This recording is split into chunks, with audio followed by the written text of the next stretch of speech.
In this case, we're gonna have a panel. Actually, I'm gonna be moderating a panel in this case, and we're gonna be talking about how technology can be used for good. And it's quite interesting, the two speakers that we're gonna share the roundtable with. One of them, you probably know her project. She's the managing director for Europe for Change.org. So please welcome our first panelist, Irene Milleiro. Big applause for Irene. Thank you for joining us, Irene. Take a seat, please. And our second panelist is actually a close friend of mine. And he's an incredible thing, serial entrepreneur, trying to change the world. So please welcome my good friend, Iker Mercaide, founder of Zubi Labs. Okay, guys. Hey, everyone. It's a tough panel. So we have Ken Robinson right now. We have the president of the Spanish government. And you guys later. here. And you guys here. So you guys are the applause right audience for you guys. There you go. Okay, guys. So why don't you introduce yourself and you give a little bit of background of what your projects are. I mean, I think everyone knows them, but... Yes, so I am Irene. I've been working with Change.org for around 7 years now. Always in the area of digital campaigning and a little bit of innovation in social change. And currently I'm the managing director for Europe and Australia. That comes with Europe for us at Change.org. It's like close by, right? Europe and Yeah, Australia. they kind of felt like they were not really Asia. So they're trying Europe to see how it works, like Eurovision. They are in Eurovision as well. So okay, good to know. We got them as well. So it's the Eurovision countries. Exactly, that is the Eurovision countries. Exactly. And well, we are, for people that might not know what Change.org is, it's like the largest petition platform right now. We have around 250 million users worldwide that start and Can support you repeat petitions. that? 250 million users? 250 million all over the world, but yes, 250 million. I'm there. Yeah, Me too. I'm there too. How many of you guys have signed are petitions at Change.org? The rest should sign up. Yeah. I need some more. Who hasn't? Raise your hand, please. Get out. Okay, perfect. Cool. Iker. So on my end, I consider myself an entrepreneur. Sometimes I do invest in ventures, but first venture was a fintech, traditional venture-backed fintech. I started out of MIT.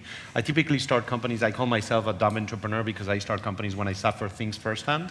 I'm not so visionary. And then I moved back in 2014 to Valencia. That's my hometown. That's where we're based. And I decided I wanted to create companies that would have also, beyond a financial return, social and environmental impact. And that's Zubi Labs. So essentially, we find problems worth solving. We create the teams around those, and then we fund them.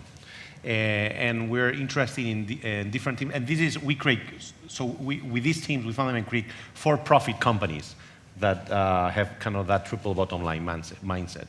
And we open a school for children. It's called Imagine Montessori School.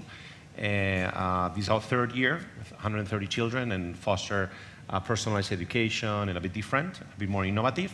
And then out of the school, we decided to create a second venture, which is Eco District. So it's like a small town. So essentially, we're looking for a place to expand the school. We found something that could be much bigger than there's the school, and say, hey, what about if we create a place that people could live in? So it's a small place for 4,000 people, and that aims to rethink how cities will be in the future in a much more socially cohesive, sustainable, innovative. So themes like biodiversity, circular economy, sustainable mobility, some of those things are. I love that your critical. dreams are not small, right? We just complicate our lives. Yeah, it's like, let's build a whole neighborhood. Why not? Okay. Well, but you actually touch on something interesting because I'm a Montessori kid, and my kids go to a Montessori school now too. And there's always, in the Montessori education, there's always this kind of battle with technology. Should they use technology? Like all the materials in theory are made out of wood, out of paper. They don't like plastic. They don't like any. It depends the age of the children. I know, but it's funny because I was always wondering. I don't know if you guys don't know, the Montessori methodology was started by Maria Montessori, Italian. 100 years ago. Like 1905, if memory serves me well. And at that time, obviously, there was no technology. So I wonder if Maria Montessori lived now, what would she say about using technology? So my question to you guys is, with all the causes you guys are supporting and all the things that you're trying to push to do good in society, how do you see the role of technology there? Because, as I said, like from the Montessori perspective, it's like, bad at retro, don't use technology. Well, I would challenge that. I would Exactly, say, that's so why I want to. So let's create a bit of debate. So, question is, at what age, how do children learn, and what's critical for them? For example, technology tends to be very immediate with response. You click a button and something happens. What you actually, when they're very young, what you really need to work is patience, for example, and confidence. So we don't use technology for children up to 6-year-olds. We do afterwards, Okay. for example. Okay, that's a good point. So I think it's not, and we think technology can solve everything. I think we have to understand where it makes sense and where can it enhance or facilitate the processes, human behavior, et cetera, et cetera. I'm curious, who here has kids? Anyone here has kids? Okay, a bunch of you guys. Do you guys give technology to your kids, like on a regular basis? Do you let them the smartphone or the tablets? Anyone? Yeah, a bunch of you guys. Okay, interesting.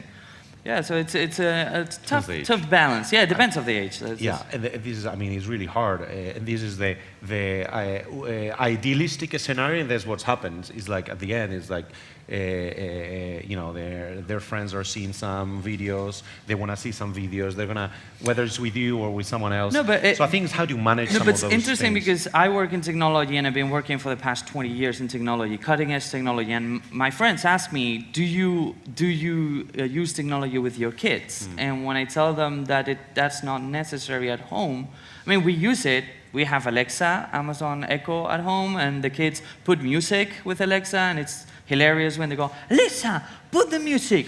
Daddy, Alexa is not listening, okay? And they kind of get frustrated. But it's like another member exactly. of the family. No, once I asked my kid, like, do you know what Alexa is? And he said, like, yes, Daddy, it's an artificial intelligence. And I'm like, oh my, first he said, it's a robot. And I'm like, okay, wow.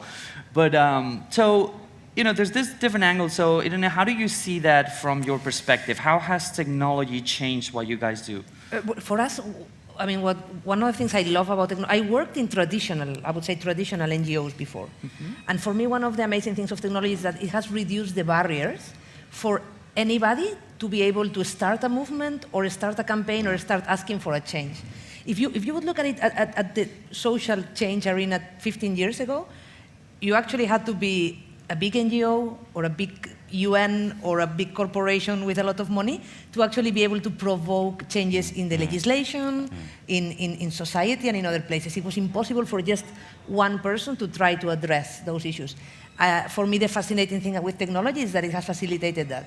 And I always say at Change.org, any movement, it might be 500 people, 20,000 or 500,000, is started by just one person that at some point uses technology to start a petition and start gathering support from people that might live in very different places or really far away, but that they agree that social change needs to happen. The first follower, they say, right? Yeah, and I think that's the beautiful thing is how we've reduced those barriers and allow like basically anybody to be able to be in front of a movement to change things. Can you share a movement that you guys have worked as of recently that has had like impact beyond the platform, right? That has jumped towards there's many. I mean, one I really liked, it was a family of, I don't know if I'm going to say the right word in English, but it was the mother in a family that had like 3 kids that were allergic to gluten. I think it says celiac, but I'm not sure in English.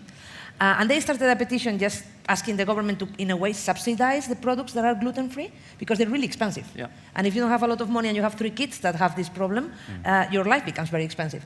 Well, so 3 kids is expensive, yeah, I can tell you that. 3 kids is expensive for sure, by itself.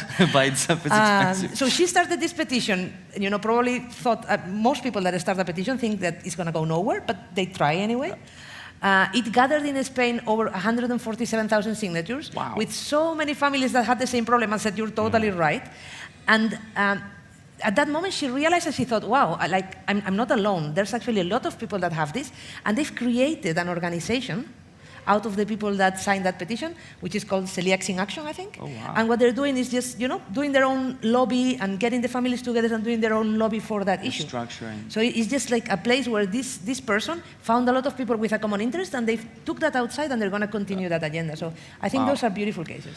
Do you see the same stuff? Because, of course, you are more on the real estate meets technology aspect, which doesn't move as fast as an online movement, right? But do you see technology aiding you, like bringing other people to the cause? I think it's the power of technology sometimes is balancing the power. Yeah.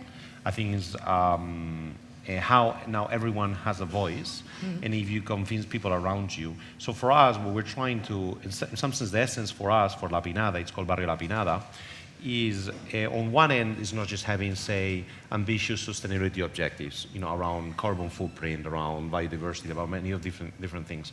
Then there is also services we create and we're developing to make it easier for people to live a more sustainable life in line with their values. So sometimes we find people would want to take the right decisions, but they don't have the money, the time to get there. So we want to take that burden off. And then the third aspect is more a lean startup mindset applied to creating urban development, which is what we call co-creation, which is instead of, so the traditional model would be someone buys a piece of land, start creating plots, develops those plots, and then essentially decides what they want to. Well, as a consequence, pays black money, and that's the difference. But so essentially, they don't talk with the customer. They would say, my target is people with this budget, with this age, whatever, and I push it to the market. And then maybe, someone shows up and buys it.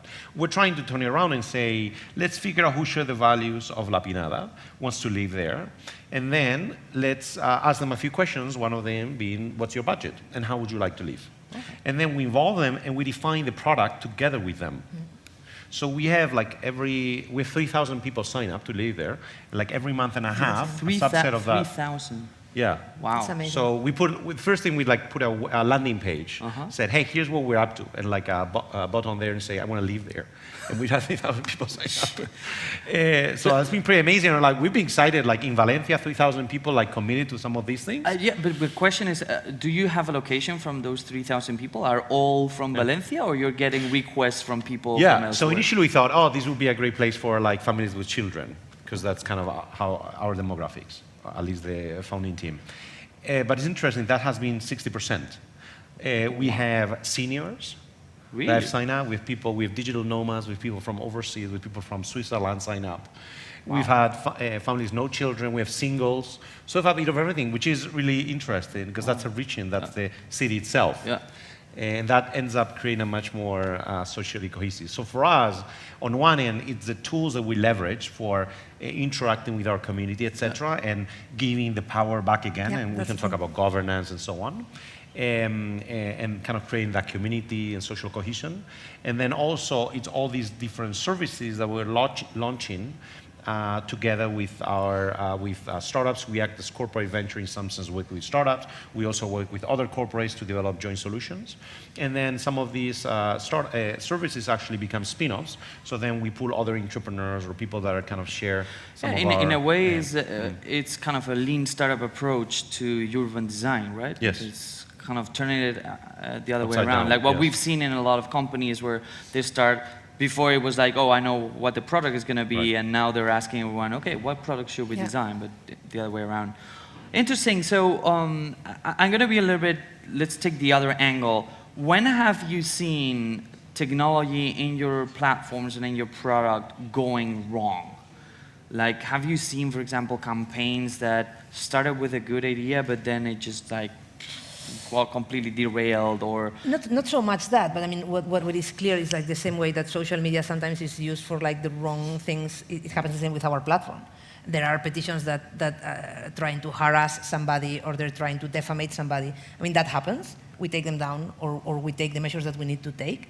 But also we're very proud of being an open platform. That means we don't really have an ideology or an agenda. We allow any kind of opinion. Many times there are petitions that are opposing views on an issue, and that's okay, that's democracy as well. That also means that sometimes there's people that use it in the wrong way.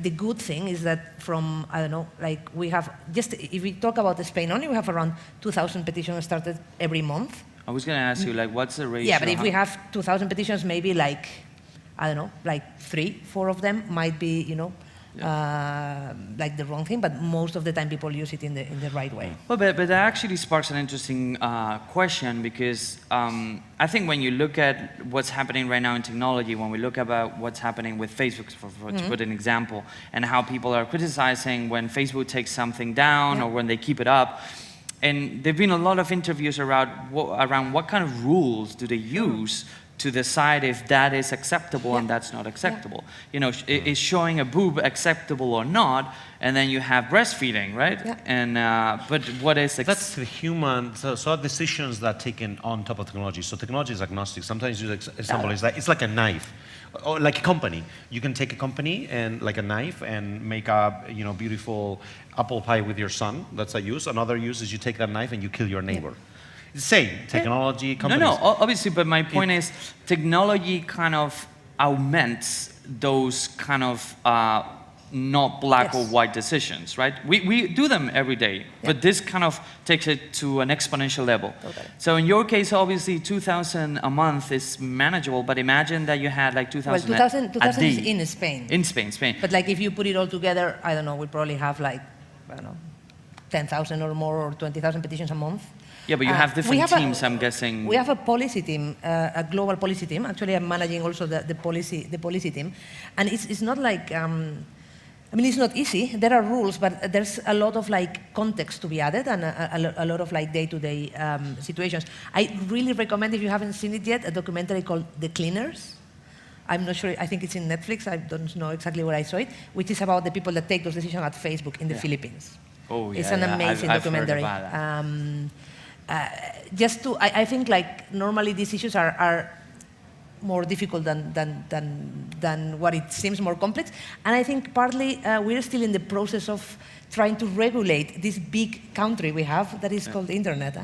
And we have to, we have new policies every day. We evaluate our hate speech policy, our false information policy. It's an ongoing process, right? It's a totally ongoing process that, depending on the context, you need to start, adapting and taking decisions and talking to people outside. But I think it's definitely clear that platforms like Facebook, but us or Twitter or others, we just can't pretend that we're open and then that's it. Like people do what they want. We do have a bigger responsibility, and I think we should. According to the European Union, now you're responsible for what goes on your platform, according to the new copyright directive. So.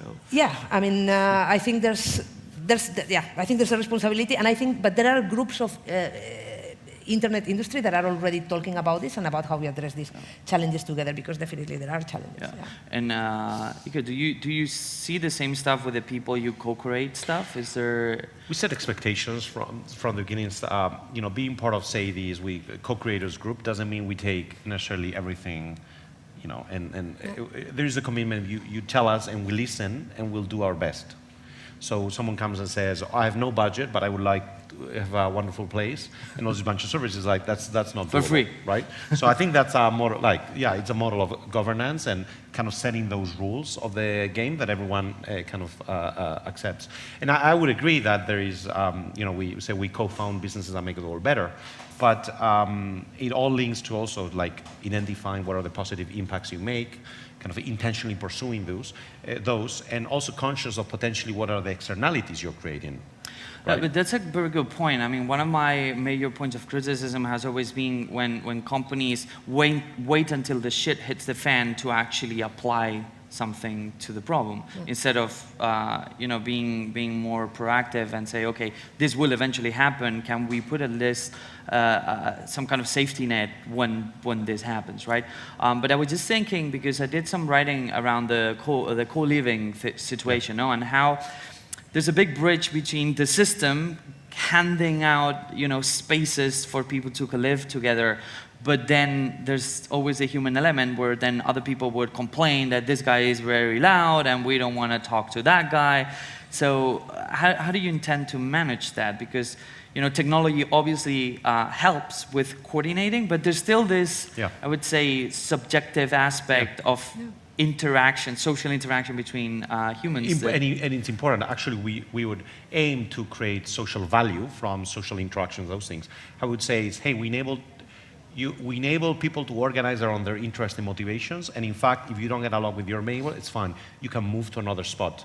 Okay. Potentially. Yeah. So if you have scale enough, they'd say, hey, there are more people. There are some people that you get along better Yeah. than others. Yeah. So there is that possibility as well. Okay, good, because there's always this this situation where they've been talking also about like the filter bubbles, right? You know, yes. and and how, okay, I don't like the people that I'm living with, so I'm gonna live with people that think like me, right? That we don't like homosexuals, so I'm gonna live on this quarter where there's no homosexuals. So do you think that might happen eventually? So from the get-go, we're saying we want a diverse. That means diversity in many aspects, starting from economic. We're used to seeing cities as this is the rich area, this is the poor area, etc. We'd rather kind of rethink that and say, here's an area in which people share some value, some interest, independently of others. So we build on more what people have in common versus what makes them different. Okay. And then what makes them different maybe enables them to organize in different interest groups, etc. But we all share certain things in common, which is probably it's like most of the people that are change.org share certain things. Share and that's some how things and not others, we're active. exactly. We're active, right?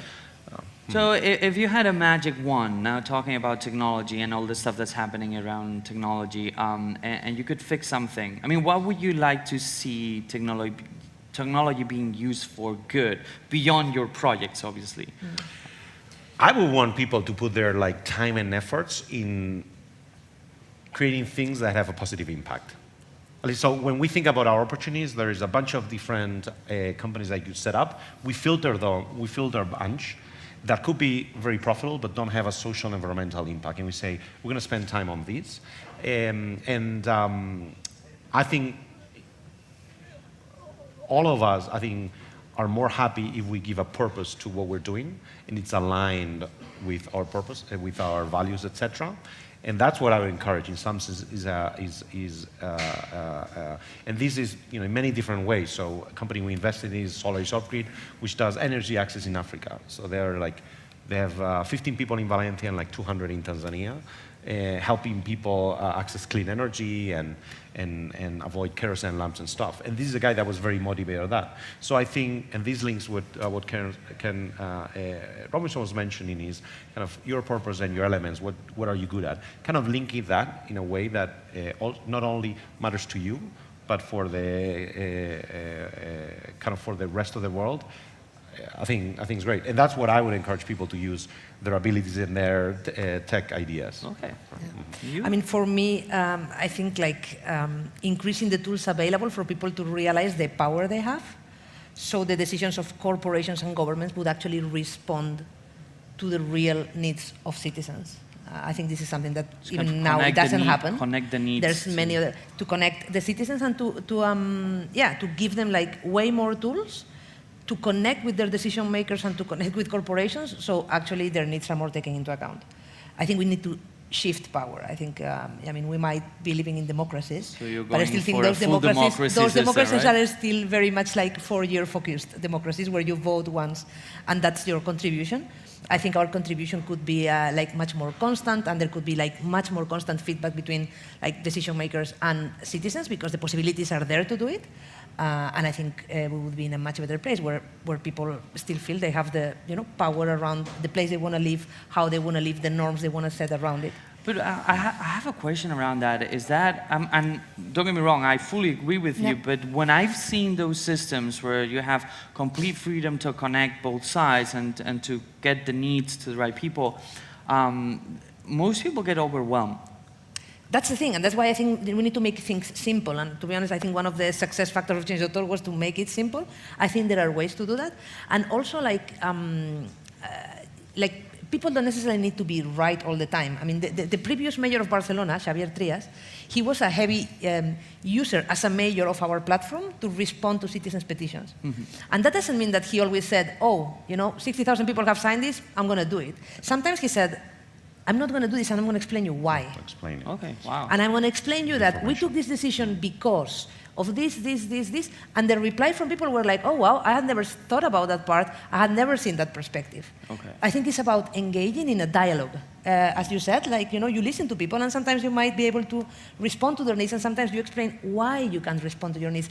But at least there's like a constant dialogue happening, and I think that's the most important thing. So we have 1 minute left, so very quickly, I'm personally very concerned with the social disparity that's happening and how technology seems to be accelerating the gap.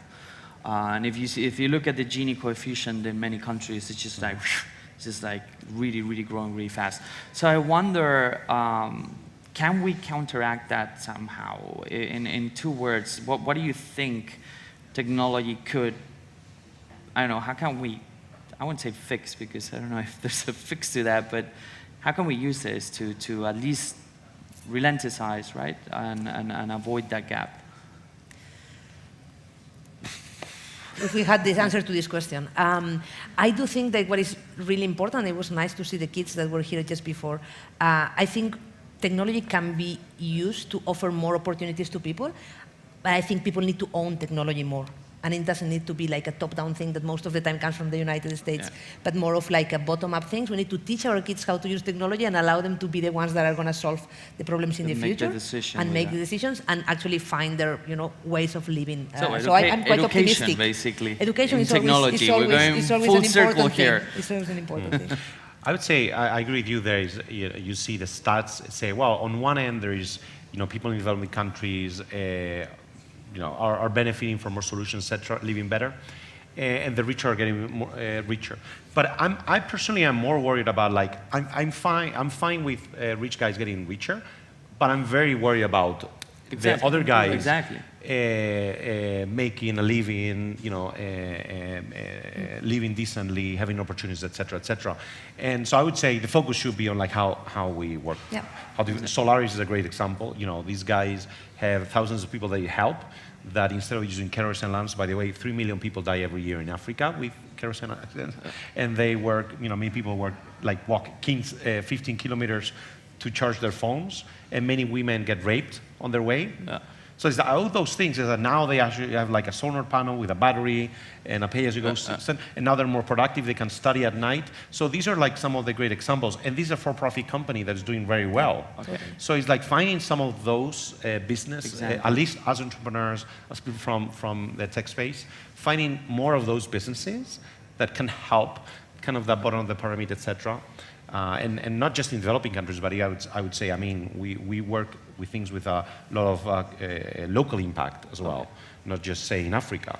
And there's a lot of problems to be solved as well. I'm actually very glad this event is taking part in the southern part of Madrid. I was actually excited. Like I'm walking from the underground, I see like that, it's a very different area than if you go to Salamanca, right? That's right. So I think that kind of meshing is great.